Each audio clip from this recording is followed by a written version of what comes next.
Bismillahirrahmanirrahim. Assalamualaikum warahmatullahi wabarakatuh. Apa kabar anak-anak semuanya? Kembali lagi dengan saya Pak Andre di mata pelajaran Sistem Komputer kelas 10. Nah, untuk info aja, kali ini kita akan masuk ke materi yang ke-8 tentang mengevaluasi perangkat eksternal atau periferal. Nah, apa sih perangkat eksternal atau periferal ini? Nah, mari kita bahas di video kali ini. Bapak harap kalian bisa menyimak dan mengikuti materi yang Bapak sampaikan ini secara seksama.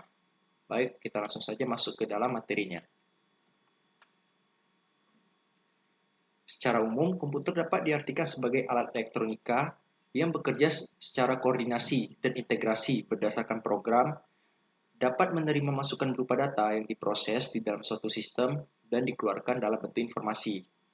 Jadi inti yang dapat kita ambil dari sini yaitu adalah komputer. Komputer itu memiliki prinsip kerja di mana dia itu menghasilkan input atau masukan dan output atau keluaran. Di mana inputnya dia memasukkan data dan outputnya dia mengeluarkan informasi. Nah, untuk lebih memahami konsep komputer, kalian bisa perhatikan struktur organisasi komputer yang akan Bapak jelaskan satu persatu dan fungsinya juga. Nah, yang pertama ini ada input device. Input device itu adalah perangkat keras komputer yang berfungsi sebagai alat untuk memasukkan data atau perintah ke dalam komputer. Jadi yang tadi seperti yang Bapak bilang yaitu ada komputer itu ada input output. Nah, di mana input dan outputnya itu masing-masing memiliki perangkat kerasnya. Di mana perangkat keras input termasuk ke input device dan perangkat keras untuk output termasuk ke dalam output device. Lalu ada I/O ports. I/O ini maksudnya adalah input output.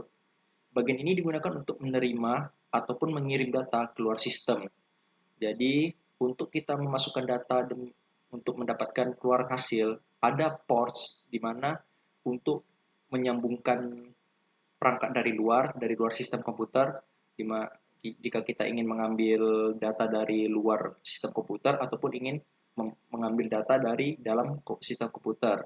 Jadi kita membutuhkan ports untuk menyambungkannya, misalnya menyambungkan ke USB atau ke hard disk. Lalu ada CPU. CPU merupakan otak sistem komputer, di mana CPU ini merupakan pusat inti dari sebuah sistem kinerja komputer. Semuanya itu diatur dari CPU ini, mulai dari memori, daya, dan sebagainya gitu. Lalu ada memori. Memori ini terbagi menjadi dua, yaitu memori internal dan memori eksternal. Di mana memori internal itu memori yang memang sudah ada di dalam komputer. Contohnya itu ada RAM, ROM, dan memori eksternal. Memori eksternal itu penyimpanan dari luar komputer. Contohnya itu kayak hard disk ataupun flash disk. Lalu ada database. Database itu adalah jalur-jalur perpindahan data antara modul dalam sistem komputer. Jadi jalur-jalur perpindahan datanya itu dalam pengiriman data. Nah, jadi jalur-jalurnya itu diatur oleh database. Lalu ada address bus, digunakan untuk menandakan lokasi sumber ataupun tujuan pada proses transfer data. Nah, jadi kan jalur-jalurnya tadi kan diatur oleh database. Nah, tujuannya ini diatur oleh address bus. Kemana arah tujuan data yang akan dikirim, itu tuh diatur oleh address bus. Lalu ada control bus, di mana control bus digunakan untuk mengontrol penggunaan serta akses ke database dan address bus. Jadi, control bus ini dia itu berguna untuk mengontrol penggunaan akses dari datanya. Jadi, mungkin jumlah data ataupun kecepatan pengiriman data itu semua diatur di control bus. Kita lanjut. Nah, kita masuk ke perangkat periferal dalam komputer. Seperti yang Bapak jelaskan di awal tadi, ada input device dan output device sebagai alat perangkat keras dari masukan dan keluaran dari sistem komputer. Nah, kita akan masuk ke input device, di mana perangkat keras komputer yang berfungsi sebagai alat untuk memasukkan data atau perintah ke dalam komputer. Nah, apa aja sih perangkat kerasnya? Dia ada keyboard. Keyboard ini digunakan untuk mengetik teks dan angka ke dalam pengolah kata, editor teks atau program lainnya. Jadi, jika kalian ingin mengetik, itu kan misalnya itu kan pakai keyboard. Nah, lalu ada mouse. Mouse itu perangkat genggam yang digunakan untuk menunjuk posisi kursor pada layar komputer. Di mana mouse ini berfungsi sebagai alat untuk memindahkan kursor. Nah, jika kalian nggak tahu kursor itu apa, kursor itu bisa kalian lihat di layar nih, ada, nah nih, lambang panah ini merupakan kursor yang digerakkan dengan mouse. Lalu ada scanner. Scanner itu suatu alat yang bekerja dengan memindahkan objek yang terdapat di atas lensa scanner ke dalam memori penyimpanan komputer. Jadi ini scanner nih gunanya nih untuk memindahkan objek yang terdapat di atas lensa scanner. Contohnya, kalian ingin nge-scan dokumen, di mana dokumen itu direkam. Misalnya dokumennya itu adalah dokumen surat SKHU. SKHU kalian tuh di scanner, maka tampilan dari SKHU kalian akan muncul di layar monitornya. Lalu ada output device yang tadi sepertinya ada, yang seperti tadi dibilang ada input device, maka ada output device, di mana output device adalah perangkat keras komputer yang berfungsi untuk menampilkan keluaran sebagai hasil pengolah data. Apa aja sih perangkat output device ini?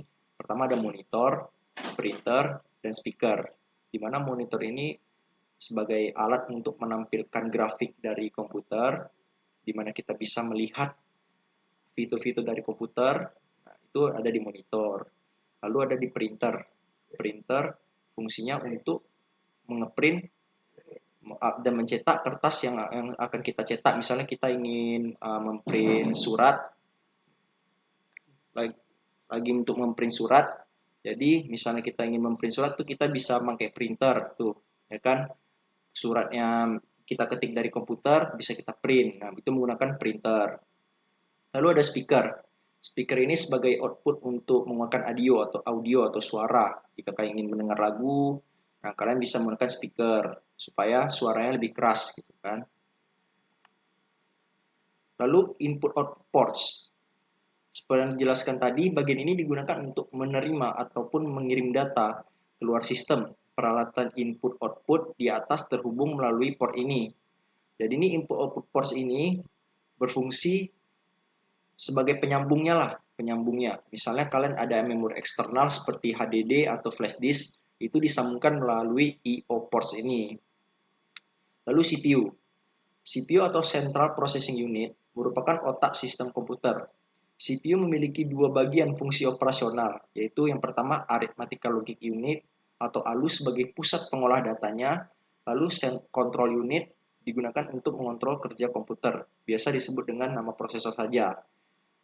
Nah, jadi fungsi utamanya nih dari CPU ini ada dua, sebagai pusat pengolah data, lalu sebagai pengontrol kerja komputer. Jadi itu dari kedua fungsi ini sudah kelihatan betapa vitalnya peran CPU dalam suatu sistem komputer. Nah, baik, sekian materi dari Bapak tentang perangkat peripheral dari komputer. Mungkin jika kalian masih kurang jelas ataupun mungkin Bapak masih menjelaskannya terlalu laju, atau mungkin kalian masih ragu dengan isi dari materi yang Bapak sampaikan, kalian bisa sampaikan di kolom komentar seperti biasa. Dan juga kalian bisa mengontak Bapak lewat kontak Bapak yang ada di kolom deskripsi. Baiklah, lebih dan kurangnya mohon maaf. Mohon maaf jika ada kesalahan kata pada saat penyampaian. Bapak akhiri materi hari ini. Selamat belajar, Bapak ucapkan. Wabillahi taufiq wa hidayah. Assalamualaikum warahmatullahi wabarakatuh. Selamat belajar semuanya.